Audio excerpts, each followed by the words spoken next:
नमस्कार साथियों, मेरा नाम है आर.के. सिंह। संस्कृति पीसीएस यूट्यूब चैनल पे आप सभी का स्वागत है।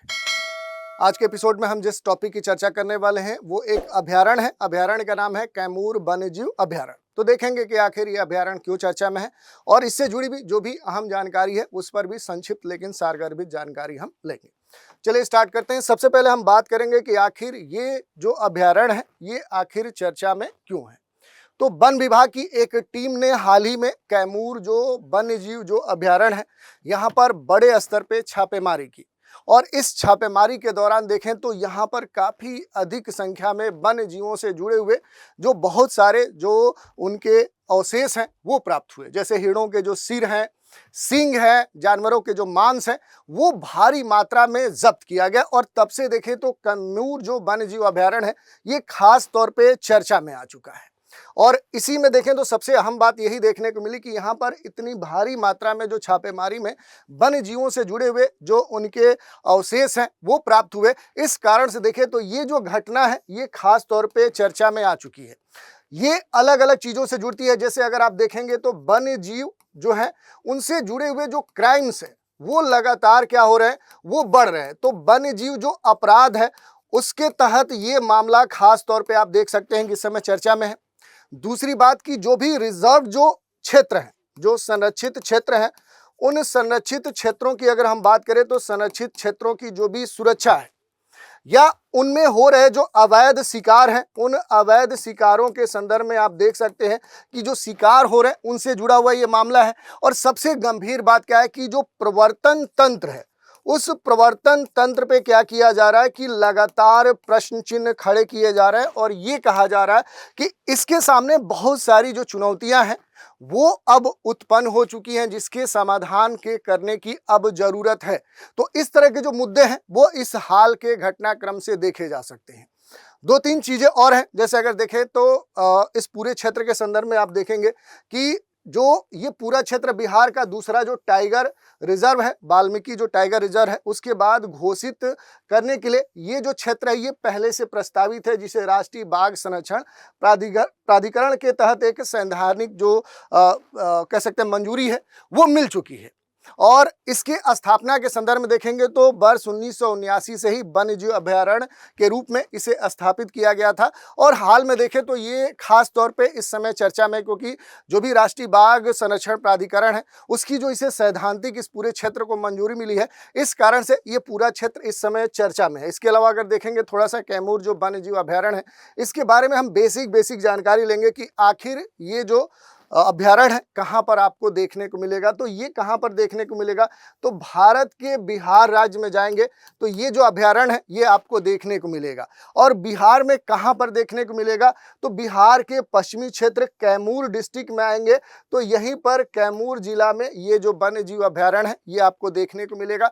सबसे खास बात है कि कैमूर जिला में आएंगे तो यहाँ पर एक महत्वपूर्ण जो पहाड़ी है वो आपको देखने को मिलेगी। पहाड़ी का क्या नाम है, तो इसी जिले के नाम पर कैमूर जो पहाड़ी क्षेत्र है उसी पहाड़ी क्षेत्र में ये पूरा फैला हुआ है। जो कैमूर है ये क्या है, विंध्यन जो पहाड़ी श्रृंखला है उसी का एक विस्तारित रूप है।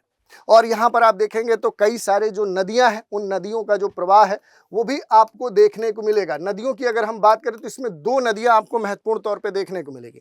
पहली जो नदी देखने को मिलेगी वो सोन नदी और दूसरी जो नदी देखने को मिलेगी वो कौन सी नदी है, वो कर्मनाशा नदी है।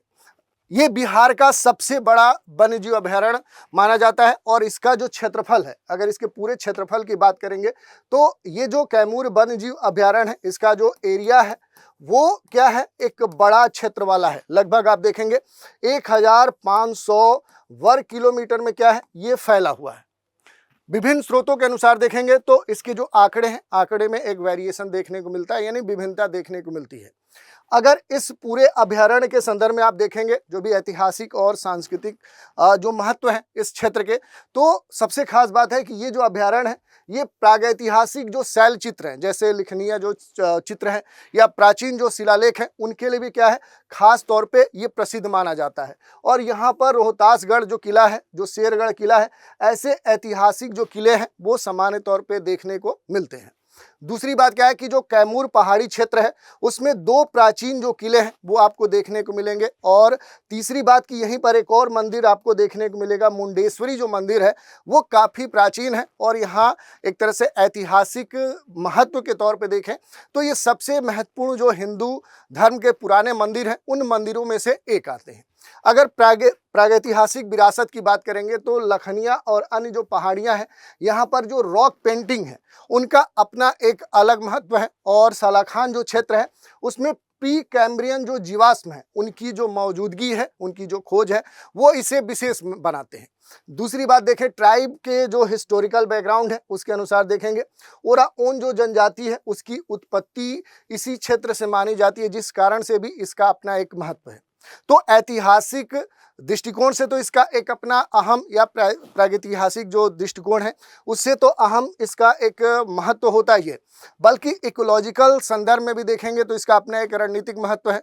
जैसे अलग अलग राज्यों से इसकी जो कनेक्टिविटी है, इंटर स्टेट जो कनेक्टिविटी है, उस दृष्टिकोण से देखेंगे तो ये पूरा जो क्षेत्र है ये उत्तर प्रदेश का जो चंद्रप्रभा जो अभयारण्य है उससे ये कनेक्टेड है। और ये जो पूरा एक गलियारा बनता है जो मध्य प्रदेश का जो संजय दुबरी जो टाइगर रिजर्व है, पन्ना जो क्षेत्र है उससे भी क्या है ये एक तरह से कनेक्ट होता है। जिसे देखें तो उत्तर प्रदेश, झारखंड, मध्य प्रदेश के जो वन क्षेत्र हैं ये तीनों क्या हो जाते हैं, इस गलियारे से रिकनेक्ट हो जाते हैं। तो एक इंटर स्टेट जो कनेक्टिविटी है वो भी ये अभयारण्य बनाता है। और ये जो अभयारण्य है चूँकि सोन बेसिन, कर्मनाशा नदी बेसिन के माध्यम से देखें तो वनों का एक बड़ा जो क्षेत्र है उसे ये कहीं ना कहीं संरक्षित करता है।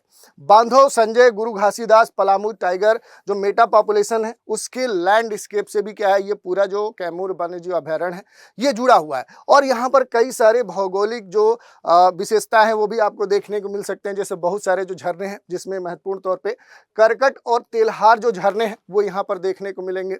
महत्वपूर्ण जो जल निकाय है जैसे अनुपम जो झील है वो आपको यहाँ पर देखने को मिलेगी। घाटियाँ और जो पठारी संरचनाएं हैं वो भी यहाँ पर देखने को आपको मिल सकती हैं। नदियों की अगर बात करें तो पूरा जो ये क्षेत्र है जिसके बारे में हम बात कर रहे हैं कि जो भी कैचमेंट पूरा एरिया है, क्योंकि नदी और जल विकास प्रणाली के दृष्टिकोण से देखें तो ये जो पूरा क्षेत्र है ये अहम हो जाता है।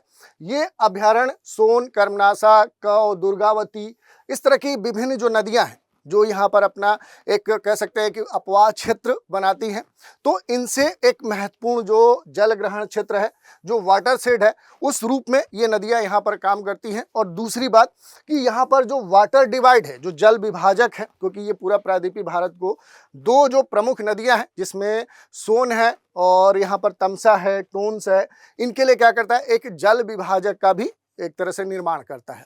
तो इस दृष्टिकोण से देखेंगे भी तो ये जो पूरा वन्यजीव अभयारण्य है ये अहम हो जाता है। यहाँ पर पहले हमने बताया कि कई तरह के जो झरने हैं या इस तरह के जो जलप्रपात हैं वो भी यहाँ पर आपको देखने को मिल सकते हैं। तो देखिए यहाँ पर करकट जो जलप्रपात है, जो तेलहर जलप्रपात है, ये सबसे अहम है। और जो मांझर कुंड है, धुआ कुंड है, इसमें अनुपम झील है, कर्मचट जो बांध है वो भी यहाँ अवस्थित है। इसके अलावा देखेंगे कोहिरा जो बांध है वो भी यहाँ पर आपको देखने को मिल जाएगा।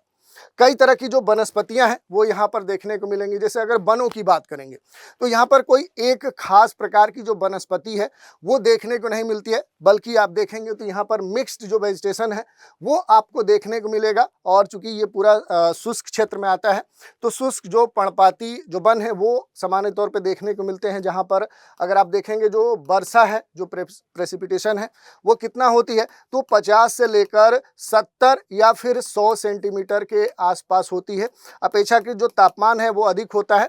और इस पूरे क्षेत्र में कुछ महत्वपूर्ण जो वृक्ष हैं वो आपको देखने को मिलेंगे। जैसे वाकली है, महुआ है, ढाक है, बांस है। और शुष्क जो पर्णपाती वन है यहाँ पर पहले हमने बताया कि मध्यम जो वर्षा है वो देखने को मिलती है। और यहाँ पर कठोर जो लकड़ी के वृक्ष है वो आपको सामान्य तौर पर देखने को मिल जाते हैं। कई तरह के जो वन्य जीव हैं वो भी इस वन्यजीव अभयारण्य में आपको देखने को मिलेंगे। जैसे काला हिरण है, चिंकारा है, 4 सिंग वाला जो हिरण है, नीलगाय है, सांभर है, चीतल है, भालू है, तेंदुआ है, ये सभी यहाँ पर आपको देखने को मिल जाएंगे। अगर कुछ महत्वपूर्ण सरीसृपों की बात करेंगे तो इसमें अजगर है, मगरमच्छ है, घड़ियाल है, विभिन्न जो सांप प्रजातियां हैं वो यहाँ पर इस पूरे वन्यजीव अभयारण्य में आपको देखने को मिल सकते हैं।